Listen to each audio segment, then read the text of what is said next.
Entah sejak kapan kata-kata itu melekat begitu dalam di hidupku. Kata-kata yang selalu mampu menyemangatiku. Dan memang begitulah. Matahari selalu tampak indah di mataku.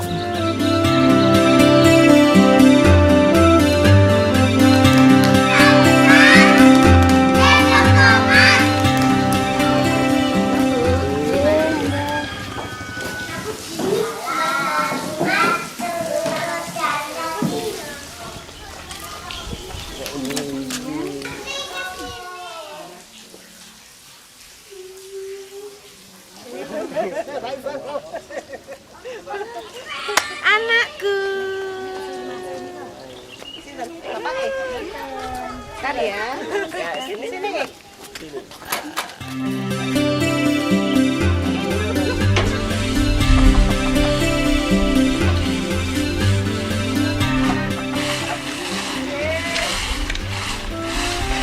Lomba. Monggo tindak, Bu.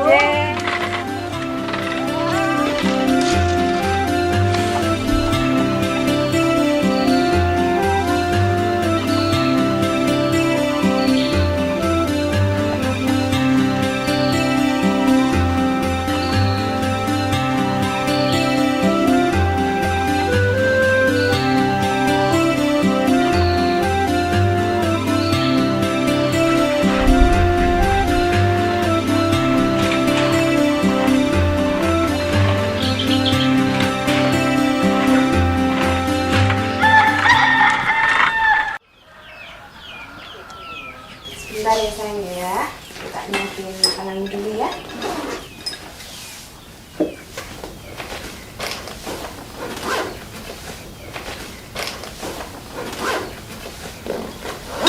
Nah, sekarang dipakai tasnya. Sebentar, berdoa dulu ya. Bismillahirrahmanirrahim.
Hidup harus dipandang dan dilalui dengan semangat positif. Penyesalan hanya ibarat benalu subur di pohon mangga yang terus menerus kering, merontokkan daun-daunnya yang terus menguning. Penyesalan hanya akan mati manakala inangnya telah kehabisan energi. Aku bukanlah inang yang begitu mudah membiarkan tubuhnya tercabik-cabik benalu, mengenyahkan penyesalan dalam hati. Satu-satunya cara memandang kehidupan menjadi penuh harapan.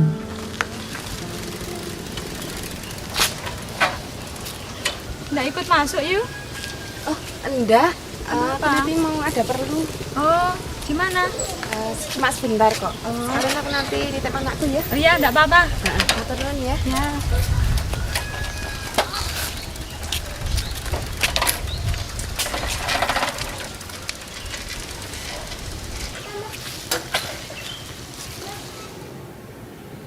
Ya, bagus.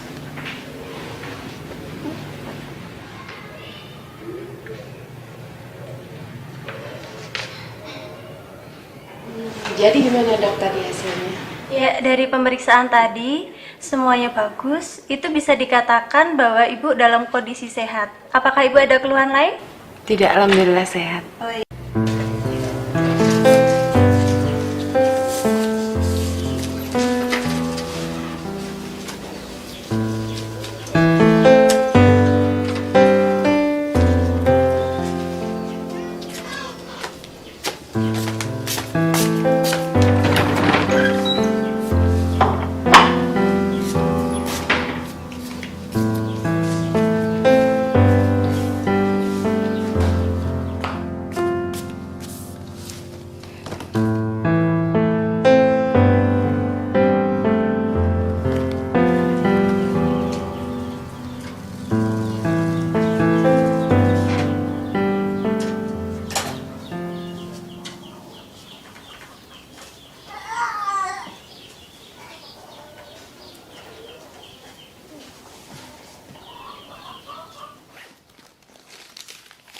Assalamualaikum. Waalaikumsalam.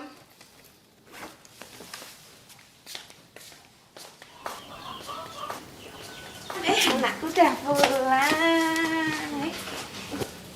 Oh iya. Ya wes ya yuk, tak duluan. Oh iya. Terus ya Yu ya. Iya. Tadi di sekolah diajari sama apa sama Bu Guru? Gambar bendera. Gambar bendera. Coba lihat. Mana?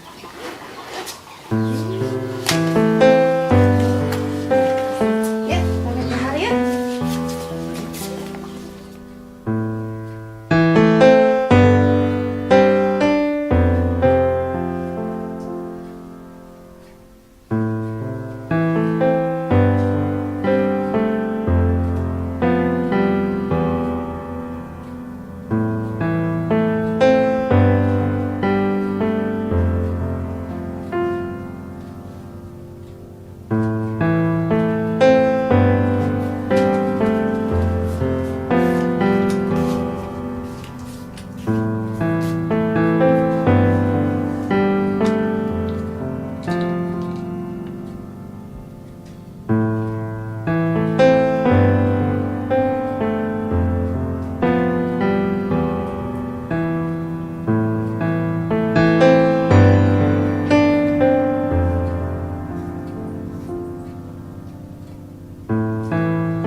Aku harus terus hidup untukku dan untuk anakku.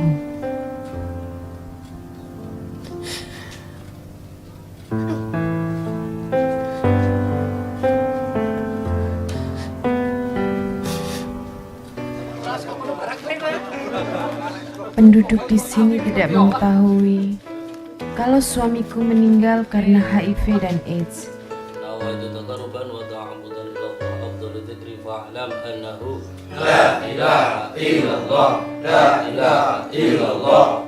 Kadang terbersih di hati dan pikiran saya untuk menceritakan semua ini.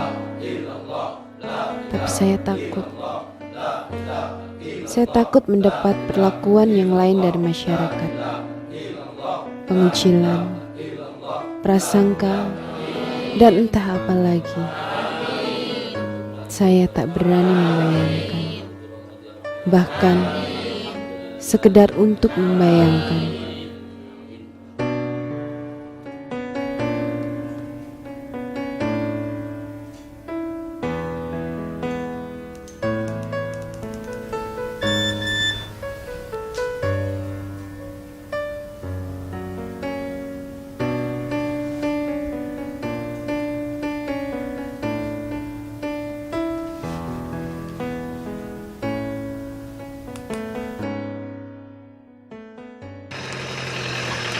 Piye yuk, wejitan anakku. Ora apa-apa, ndak usah khawatir. Nanti habis penyuluhan, kita baru cek ya. Deg-degane. Wes, ayo tuh, ora apa-apa, ayo. Narasumber ini luar biasa dan saya minta tepuk tangan yang meriah untuk Ibu Krisna.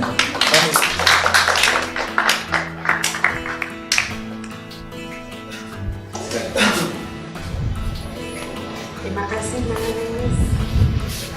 Terima kasih untuk waktu yang diberikan kepada saya. Selamat siang bapak-bapak dan ibu-ibu semuanya. Perkenalkan, nama saya Krisna. Saya seorang ibu rumah tangga. Kehidupan harus tetap berjalan. Ini bukan takdir dan kehendaknya. Hanya nokta kecil hitam dalam memaknai jalan kehidupan. Dalam situasi seperti ini, setiap orang harus melindungi diri dan bersikap jujur kepada orang-orang yang mereka cintai. Seperti matahari, ia bersinar bukan untuk menakuti, tapi untuk menerangi dan melindungi. Kenapa mereka mesti terinfeksi? Yogyakarta menggeliat. Harapan, cita-cita, dan bahkan mimpi bertebaran dalam rahim daerah istimewa ini.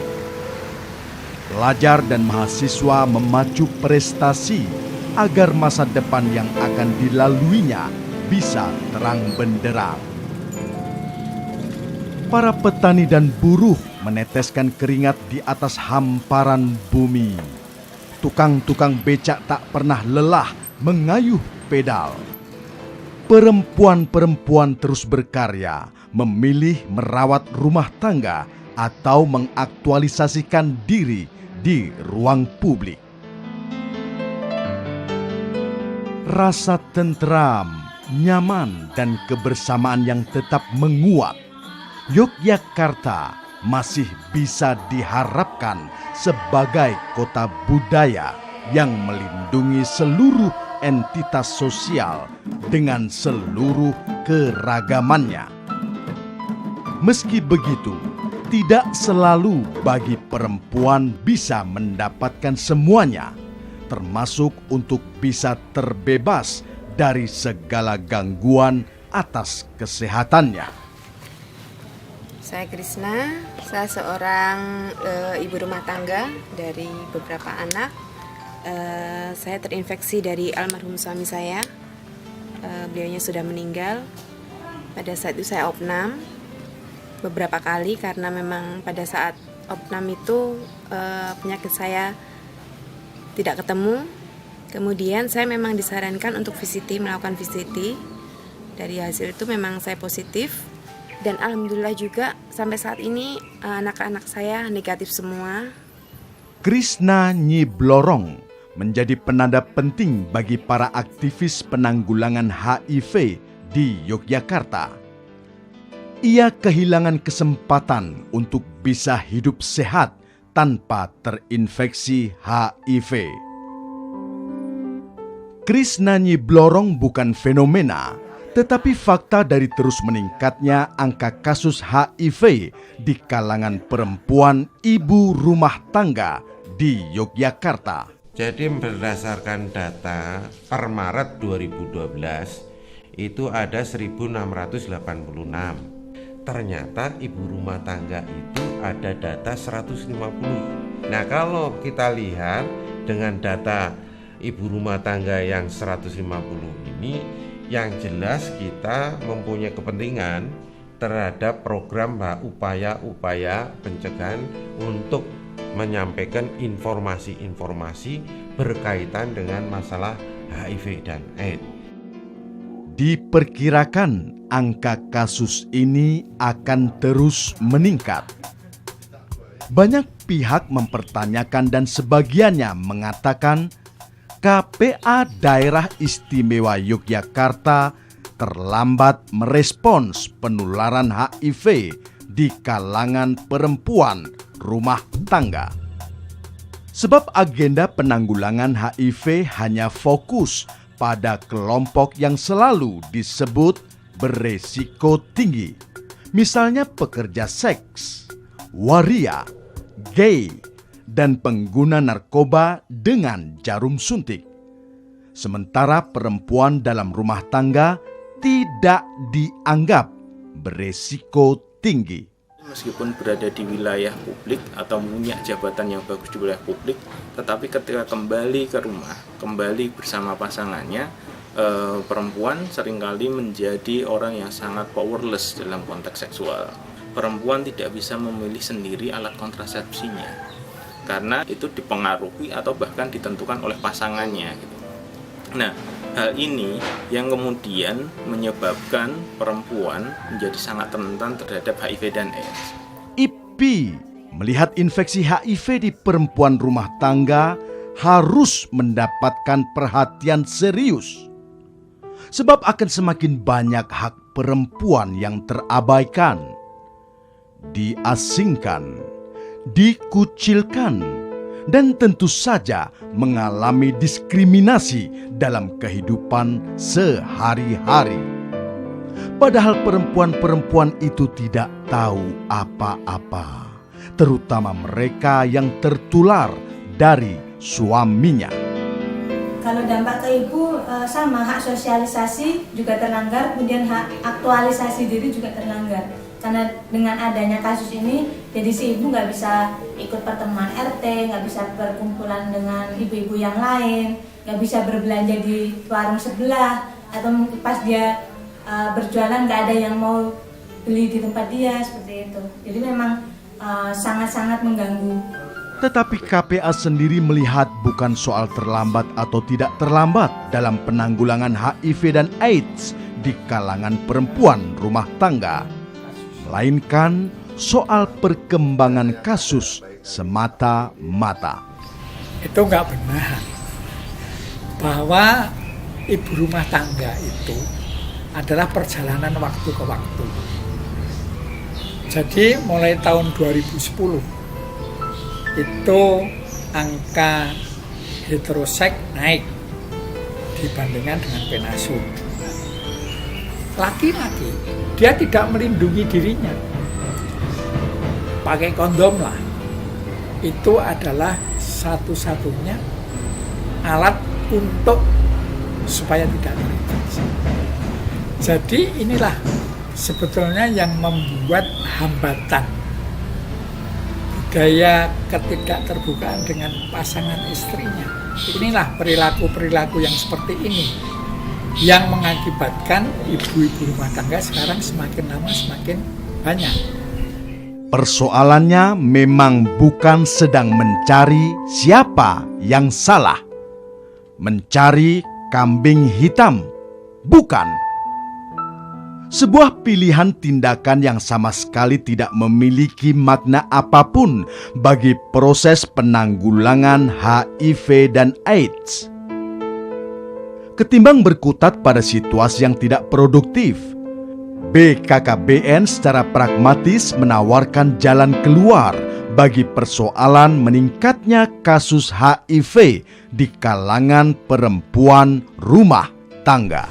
HIV/AIDS ini juga merupakan salah satu program yang ada di BKKBN, yaitu untuk pencegahan HIV/AIDS. Nah, berkaitan dengan masalah HIV/AIDS, program yang ada di BKKBN ini adalah dengan program kondom, ya, melalui program kondom biasa disebut dengan program kondom dual protection. Kasus HIV/AIDS itu makin lama juga makin bertambah, dan salah satu di antaranya adalah menyasar pada ibu-ibu rumah tangga. Selain dengan kondom dual protection, juga ada kegiatan melayani pap smear maupun IVA. Nah, sinergitas program keluarga berencana dengan program HIV ini sangat begitu erat, sehingga kami mengharapkan ini bisa disosialisasikan juga ke semua kalangan, terutama kepada ibu-ibu rumah tangga. Pertanyaannya, cukupkah persoalan HIV dan AIDS di kalangan ibu rumah tangga didekati dengan program ketika akar persoalannya berurat berakar dalam konstruksi sosial mengenai perempuan dan laki-laki? Ada ketidakadilan gender yang membingkai kehidupan perempuan di kalangan rumah tangga. Ada sistem nilai yang melemahkan posisi perempuan ketika berhadapan dengan laki-laki suaminya. Termasuk di dalamnya kekerasan seksual. Memang kekerasan terhadap perempuan yang begitu itu banyak faktor. Salah satu di antaranya yang paling besar itu memang berlatar belakang masalah ekonomi, ya, sebenarnya. Tetapi tidak menutup kemungkinan faktor-faktor lain itu menjadi penyebab. Nah, untuk penularan kasus HIV ini saya kira juga bisa saja terjadi karena akibat kekerasan seksual. Kesetaraan gender adalah sebagai salah satu upaya untuk mencegah dan melindungi dari penyakit HIV dan AIDS. Kini pekerjaan berat di masa mendatang menanti. Kita dituntut untuk merumuskan kembali akar persoalan yang membelit perempuan di kalangan rumah tangga, sehingga mereka menjadi rentan dan berisiko tinggi terinfeksi HIV. Kalau di program HIV itu semata HIV, salah satu bentuk programnya adalah PMTCT, Prevention Mother to Child Transmission. Nah, jika dilihat dari perspektif gender, maka PMTCT ini harus berubah menjadi PPTCT. Bukan hanya mother, tapi parent. Artinya pencegahan penularan dari orang tua ke anak. Kalau memaknai itu orang tua, maka harus ada laki-laki dan ada perempuan. Program HIV dilihat dari perspektif gender ke sana arah. Program terdekat yang dimiliki oleh pemerintah untuk bisa masuk ke dalam relasi seksual suami dan istri sejauh ini adalah program KB. Jika kita masukkan perspektif gender dalam konteks HIV/AIDS, maka makna kondom tidak hanya double protection, mencegah kehamilan dan IMS atau HIV/AIDS, tapi juga ada fungsi tambahan, yaitu bagaimana menyeimbangkan relasi hubungan seksual antara suami dan istri.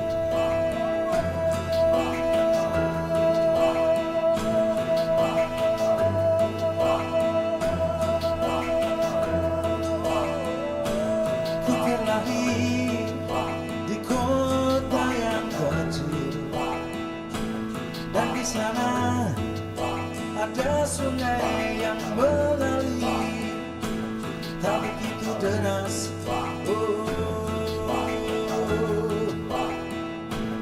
tak begitu deras.